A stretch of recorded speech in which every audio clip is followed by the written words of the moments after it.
बहुत सारे बच्चों के मन में यही एक सवाल रहता है कि मुझे यूपीएससी की तैयारी करनी है, मुझे आईएएस बनना है, तो मैं 10वीं में कौन सी स्ट्रीम चूज़ करूं जिससे कि मेरी जर्नी आसान रहे और मैं आसानी से इस एग्ज़ाम को क्रैक कर पाऊं। तो दोस्तों, उससे पहले मेरा एक सवाल आप सभी से है कि क्या आपका गेम आईएएस बनने का ही है?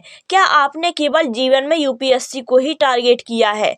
अगर हाँ, तो आपके लिए यही वीडियो महत्वपूर्ण है, लेकिन आप इस वीडियो को पूरा देखना, बिल्कुल भी मिस मत करना दोस्तों। आईएएस जैसे कि आपको पता है कि यूपीएससी द्वारा कन्वेंट कराया जाता है और ये कहीं ना कहीं वर्ल्ड का टफेस्ट एग्जाम होता है, जो कि इसमें आपको आपकी पर्सनालिटी की चीज़ें, सारी चीज़ों से निकलना होता है। इसका एग्जाम पैटर्न ही इस तरह से होता है कि आपको औरों से बेहतर होना होगा, औरों से डिफरेंट होना होगा, तब जाकर के आप एक सिविल सर्विस बन जाते हैं। लेकिन इस बात का निर्णय आप अपनी 10वीं के बाद करते हैं, जब आप एक स्ट्रीम का चुनाव करते हैं। जैसा कि आप देखते हो कि बहुत सारे बच्चे यूपीएससी को लेकर के बहुत ज़्यादा सीरियस होते हैं, तो आर्ट्स स्ट्रीम को चूज करते हैं। अब जान लेते हैं कि यूपीएससी एग्जामिनेशन का पैटर्न क्या है। देखिए दोस्तों, यूपीएससी में आपसे ये नहीं कहा जाता कि आप बीटेक करिए, आप एमबीबीएस रहिए, ऐसा कुछ भी यूपीएससी में रिक्वायरमेंट नहीं है। यूपीएससी में कहा जाता है कि bachelor degree in any stream, आपके पास सिर्फ बैचलर डिग्री स्ट्रीम होनी चाहिए। अगर आपका केवल एक ही ड्रीम्स है कि आपको केवल यूपीएससी एग्जाम ही देना है, तो मैं कहूँगी कि आप आर्ट स्ट्रीम का चुनाव करें। लेकिन अगर आप साथ ही साथ यूपीएससी के अलावा इंजीनियरिंग, मेडिकल, अदर्स एग्जाम्स को भी टारगेट करते हैं, तो आप कहीं ना कहीं साइंस स्ट्रीम को ले सकते हैं। लेकिन दोस्तों, इसके लिए आपको चुनाव करने से पहले एग्जामिनेशन का पैटर्न समझना होगा। देखिए, यूपीएससी के एग्जाम में आपको हिस्ट्री, ज्योग्राफी, इंटरनेशनल रिलायंस, ये सारी चीज़ें आपको पढ़नी होती हैं।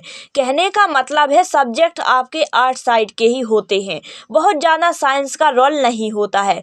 कहीं ना कहीं आप देखोगे कि जो बच्चे ज़्यादा सीरियस होते हैं यूपीएससी एग्जाम को लेकर के, जो अच्छी तैयारी करना चाहते हैं, वो कहीं ना कहीं आर्ट स्ट्रीम का चुनाव करते हैं। इसके लिए सबसे पहले आपको अपने सिलेबस को देखना होगा कि क्या आपका सिलेबस है और कौन कौन से सब्जेक्ट आपके डिमांड कर रहे हैं और क्या क्या चीज़ें आपको पढ़नी है। इस वजह से आपको चुनाव करना है, क्योंकि आप जब पहला स्टेप लेते हो अपने तैयारी की तरफ, वो 10वीं में सब्जेक्ट का चुनाव करके ही लेते हो। साथ ही साथ आपको अपने करंट अफेयर्स को मास्टर करना होगा।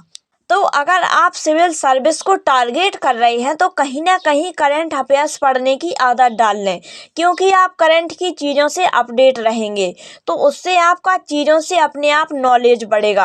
आप 10th क्लास करिए, आप 12th क्लास करिए, कहीं ना कहीं एक बैचलर डिग्री लीजिए। इसके बाद आप अपनी तैयारी में इतनी अच्छी तैयारी करें कि आप बैचलर डिग्री करने के बाद ही अपने इस पेपर में अपीयर हो जाएं। तो दोस्तों, मुझे उम्मीद है कि इन सवालों से कहीं ना कहीं आपका डाउट क्लियर हुआ होगा कि आपको किस स्ट्रीम का चुनाव करना चाहिए।